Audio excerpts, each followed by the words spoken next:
Hi guys, I'm Syama, Meagher, CEO of Scaling Retail, and today we're going to talk a little bit about the hard truths of starting an online business. Now, it's not uncommon for people to hear me say that I'd rather you not start a business than start one. And why is that? I actually believe that we over-glamorize entrepreneurialism. It is expensive, it's hard work, and guys, it is not for everybody. So I want to give you a breakdown about some of the hard truths about being an online retailer today. And if you decide that you're willing to stomach these hard truths and you feel like you've got a great idea or you still feel like you have the gumption to move forward, I then suggest you send us an email at hello@scalingretail.com so we can really help you flush out those ideas and take you to market. But let's dive into some of the not so glamorous reasons of online sales. Number one, when it comes to selling online, you have to have a plethora of amazing images and amazing different lifestyle images. So number one, we're looking at the cost of continual photography. Now, when you have an online store, you're not simply just going to have the same image on there for 6 months. You're going to be rotating that. You're going to be rotating it through lifestyle changes. You're rotating it through seasonality. So having the right budget set aside for your photography is not simply a one and done when the season comes out. It is an ongoing factor that you need to play in to your profit and loss and into your budgeting. So photography, I think, is going to be one of the very first things that you're going to want to consider. You're going to have to keep up with the marketing cadence and keep up with publishing of images. And guys, let me tell you, it can get expensive. Now, the second thing to consider is obviously inventory.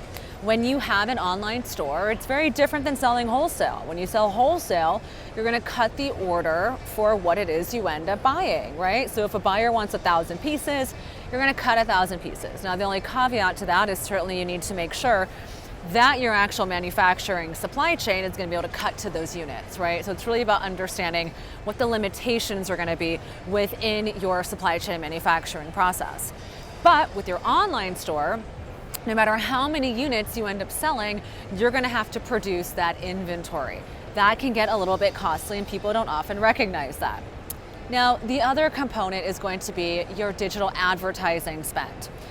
Most recently, Facebook and Apple got into a huge hissy fit when it came about the usage of these ads. Creating ads and getting your ads in front of the right consumer has become more expensive now than ever. So when it comes to launching and doing those marketing strategies, you need to be very, very considerate in terms of how you're layering up that marketing cake. Meaning, are you implementing public relations and you're doing affiliate marketing and you're going to be doing advertising through digital like Instagram, TikTok, and you're going to be using things like print media or direct mail. How you layer up that cake is going to be very important. And if you only layer up that cake using pure play Instagram advertising strategies, you're going to find that when changes in the algorithm happen, which they certainly have with Facebook's conundrum with Apple and their privacy issues, you're going to find yourself spending a lot of money for that customer acquisition, and that's going to be something you may not be able to sustain over a long period of time. So guys, these are just 3 main issues that you need to consider. Your photography budget, your inventory budget, and your advertising budget. Without going in and understanding exactly what it's going to take and for how long, you might end up shooting yourself in the foot before you've even had a chance to make it to season 2 of your collection.